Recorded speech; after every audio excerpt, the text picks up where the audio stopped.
2025ನೇ ಇಸ್ವಿ ಕನ್ನಡ ಚಿತ್ರರಂಗಕ್ಕೆ ಅಷ್ಟೂ ಉತ್ತಮವಾಗಿಲ್ಲ ಅಂತ ಹೇಳೋದಕ್ಕೆ ವಿಷಾದನೀಯ.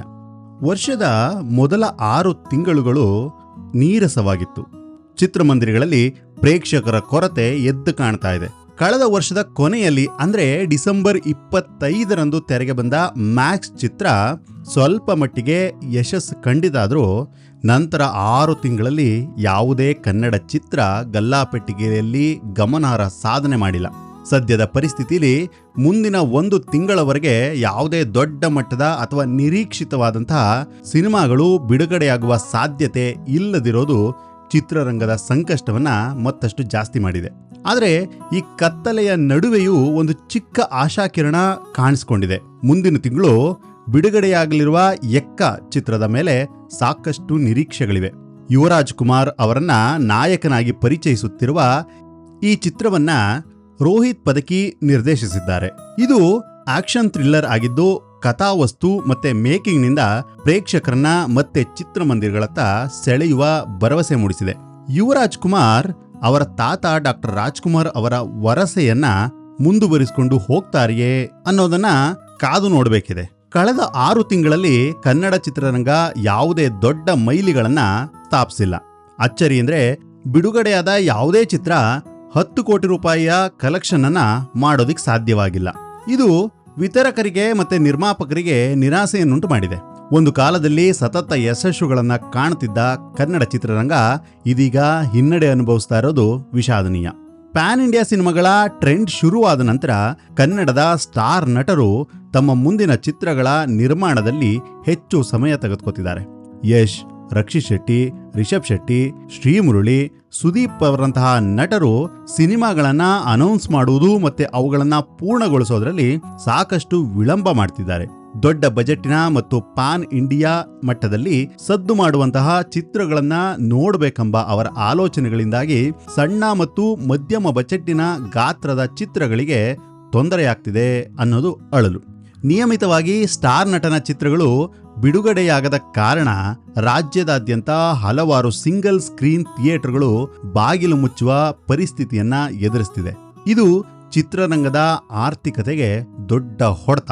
ಈ ಗಂಭೀರ ಸಮಸ್ಯೆಯ ಕುರಿತು ಚರ್ಚಿಸೋದಿಕ್ಕೆ ಇತ್ತೀಚೆಗೆ ಹಿರಿಯ ನಟ ಶಿವರಾಜ್ ಕುಮಾರ್ ಅವರ ಮನೆಯಲ್ಲಿ ಸಭೆಯನ್ನ ಕರೆಯಲಾಗಿತ್ತು. ಈ ಸಭೆಯಲ್ಲಿ ಚಿತ್ರರಂಗದ ಹಲವಾರು ಗಣ್ಯರು ಭಾಗವಹಿಸಿ ಸಮಸ್ಯೆಗಳಿಗೆ ಪರಿಹಾರ ಕಂಡುಕೊಳ್ಳುವ ಬಗ್ಗೆ ಚರ್ಚಿಸಿದರು. ಈ ವರ್ಷದ ಆರಂಭದಲ್ಲಿ ಕೆಲವು ನಿರೀಕ್ಷೆಗಳನ್ನು ಹುಟ್ಟುಹಾಕಿದ್ದ ಚಿತ್ರಗಳು ಗಲ್ಲಾಪೆಟ್ಟಿಗೆಯಲ್ಲಿ ಮ್ಯಾಜಿಕ್ ಮಾಡೋದಿಕ್ಕೆ ಆಗ್ಲಿಲ್ಲ. ಶ್ರೀನಗರ ಕಿಟ್ಟಿ ಮತ್ತು ರಚಿತಾ ರಾಮ್ ಅಭಿನಯದ ಸಂಜು ವೆಡ್ಸ್ ಗೀತಾ 2 ಭಾರಿ ನಿರೀಕ್ಷೆಯನ್ನ ಉಂಟು ಮಾಡಿತ್ತು. ಯಾಕೆಂದ್ರೆ ಸಂಜು ವೆಡ್ಸ್ ಗೀತಾ ಯಶಸ್ಸಿನಿಂದ ಇದು ನಿರೀಕ್ಷೆಯಲ್ಲಿತ್ತು. ಹಾಗೆಯೇ ಯೋಗರಾಜ್ ಭಟ್ಟರ ವಿಶಿಷ್ಟ ಶೈಲಿಯ ಚಿತ್ರವಾದ ಮನದ ಕೊಡಲು ಕೂಡ ಪ್ರೇಕ್ಷಕರನ್ನ ಸೆಳೆಯುವಲ್ಲಿ ಎಡವಿತ್ತು. ವಿಜಯ್ ಪ್ರಸಾದ್ ಮತ್ತೆ ಯೋಗಿ ಕಾಂಬಿನೇಷನ್ನಿನ ಸಿದ್ಲಿಂಗು 2 ಚಿತ್ರ ಕೂಡ ನಿರೀಕ್ಷೆಯ ಮಟ್ಟದ ಯಶಸ್ಸನ್ನ ಕಾಣಲಿಲ್ಲ.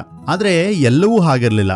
ಶರಣ್ ರವರ ನಟನೆಯ ಹಾರರ್ ಥ್ರಿಲ್ಲರ್ ಚೂಮಂತರ್ ಅಚ್ಚರಿಯ ಯಶಸ್ಸನ್ನ ಗಳಿಸಿತು. ಕಡಿಮೆ ಪ್ರಚಾರದೊಂದಿಗೆ ಬಿಡುಗಡೆಯಾದಂತಹ ಹೇಮಂತ್ ರಾವ್ ನಿರ್ಮಾಣದ ಅಜ್ಞಾತವಾಸಿ ಚಿತ್ರವು ವಿಮರ್ಶಕರಿಂದ ಉತ್ತಮ ಪ್ರತಿಕ್ರಿಯೆಯನ್ನ ಪಡ್ಕೊತ್ತು ಮತ್ತೆ ತಕ್ಕ ಮಟ್ಟಿಗೆ ಗಳಿಕೆಯನ್ನು ಮಾಡಿತು. ರಂಗಾಯಣ ರಘುರವರಂತಹ ಹಿರಿಯ ಕಲಾವಿದರನ್ನು ಒಳಗೊಂಡಂತಹ ಕ್ರೈಮ್ ಥ್ರಿಲ್ಲರ್ ಚಿತ್ರ ಯಾವುದೇ ದೊಡ್ಡ ಫ್ಯಾನ್ ಫೇರ್ ಇಲ್ಲದೆ ಬಿಡುಗಡೆಯಾದ್ರೂ ಕೂಡ ತನ್ನ ಗುಣಮಟ್ಟದಿಂದ ಪ್ರೇಕ್ಷಕರನ್ನ ತಲುಪ್ತು. ಇನ್ನು ಅಜಯ್ ರಾವ್ ನಿರ್ಮಿಸಿ ನಟಿಸಿದ್ದಂತಹ ಯುದ್ಧಕಾಂಡ 2 ಸಿನಿಮಾ ಕೂಡ ಯಶಸ್ಸಿನ ರುಚಿ ಕಂಡಿತ್ತು. ಇದು ಅವರಿಗೆ ಒಂದು ಉತ್ತಮ ಬ್ರೇಕ್ ನೀಡಿದೆ ಅಂತ ಅನ್ಕೋಬಹುದು. ಈ ಚಿತ್ರದಲ್ಲಿ ವಕೀಲನ ಪಾತ್ರ ಅವರ ವೃತ್ತಿ ಜೀವನಕ್ಕೆ ತಿರುವು ನೀಡಿತು ಅಂತ ಹೇಳ್ಬೋದು. ರವಿ ಬಸ್ರೂರು ರವರ ನಿರ್ದೇಶನದಲ್ಲಿ ಮೂಡಿಬಂದಂತಹ ವೀರ ಚಂದ್ರಹಾಸ ಮತ್ತೆ ಶಿವರಾಜ್ ಕುಮಾರ್ ರವರ ಪುತ್ರಿ ನಿವೇದಿತಾ ಶಿವರಾಜ್ ಕುಮಾರ್ ನಿರ್ಮಾಣದ ಫೈರ್ ಫ್ಲೈ ಚಿತ್ರಗಳು ವಿಭಿನ್ನ ಕಥಾವಸ್ತು ಮತ್ತೆ ನಿರೂಪಣೆಯಿಂದ ಪ್ರೇಕ್ಷಕರ ಗಮನ ಸೆಳೆದವು. ಒಟ್ಟಾರೆಯಾಗಿ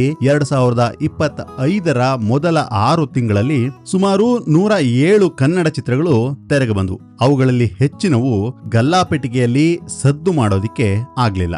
ಆದ್ರೆ ಮುಂದಿನ 6 ತಿಂಗಳುಗಳಲ್ಲಿ ಏನು ನಿರೀಕ್ಷೆ ಇಟ್ಕೋಬಹುದು ನೋಡೋಣ ಬನ್ನಿ. ಹೀಗೆ ಸಾಕ್ತಿರುವ ವರ್ಷದ ಮೊದಲ ಅರ್ಧದ ನಂತರ ಮುಂದಿನ 6 ತಿಂಗಳು ಕನ್ನಡ ಚಿತ್ರರಂಗಕ್ಕೆ ನಿರ್ಣಾಯಕ ಹಂತವನ್ನ ನೀಡಲಿವೆ. ಕೆಲವು ನಿರೀಕ್ಷಿತ ಮತ್ತು ಭರವಸೆ ಹುಟ್ಟಿಸುವ ಚಿತ್ರಗಳು ಬಿಡುಗಡೆಗೆ ಸಿದ್ಧವಾಗಿವೆ. ಯುವರಾಜ್ ಕುಮಾರ್ ರವರ ಎಕ್ಕಾ ಚಿತ್ರದ ಜೊತೆಗೆ ಅರ್ಜುನ್ ಜನ್ಯ ನಿರ್ದೇಶಿಸಿರುವ 45, ಜೋಗಿ ಪ್ರೇಮ್ ಮತ್ತೆ ಧ್ರುವ ಸರ್ಜಾರ್ ಅವರ ಕಾಂಬಿನೇಷನ್ ನಲ್ಲಿ ಮೂಡಿಬರ್ತಿರುವ ಕೆಡಿ ಮತ್ತೆ ರಿಷಬ್ ಶೆಟ್ಟಿರವರ ಬಹು ನಿರೀಕ್ಷಿತ ಸಿನಿಮಾ ಕಾಂತಾರ 2, ದುನಿಯಾ ವಿಜಯ್ ನಿರ್ದೇಶನದ ಸಿಟಿ ಲೈಟ್, ದರ್ಶನ್ ಅಭಿನಯದ ಡೆವಿಲ್ ಮತ್ತೆ ದುನಿಯಾ ವಿಜಯ್ ಅವರೇ ನಟಿಸಿರುವ ಲ್ಯಾಂಡ್ ಲಾರ್ಡ್ ಚಿತ್ರಗಳು ಈ ವರ್ಷದ ಕೊನೆಯಲ್ಲಿ ಬಿಡುಗಡೆಯಾಗುವ ನಿರೀಕ್ಷೆ ಇದೆ. ಈ ಚಿತ್ರಗಳು ಬಾಕ್ಸ್ ಆಫೀಸ್ನಲ್ಲಿ ಉತ್ತಮ ಪ್ರದರ್ಶನ ನೀಡಿ ಕನ್ನಡ ಚಿತ್ರರಂಗಕ್ಕೆ ಹೊಸ ತಿರುವು ನೀಡುತ್ತವೆಯೇ ಅನ್ನೋದನ್ನ ಕಾದು ನೋಡಬೇಕಿದೆ.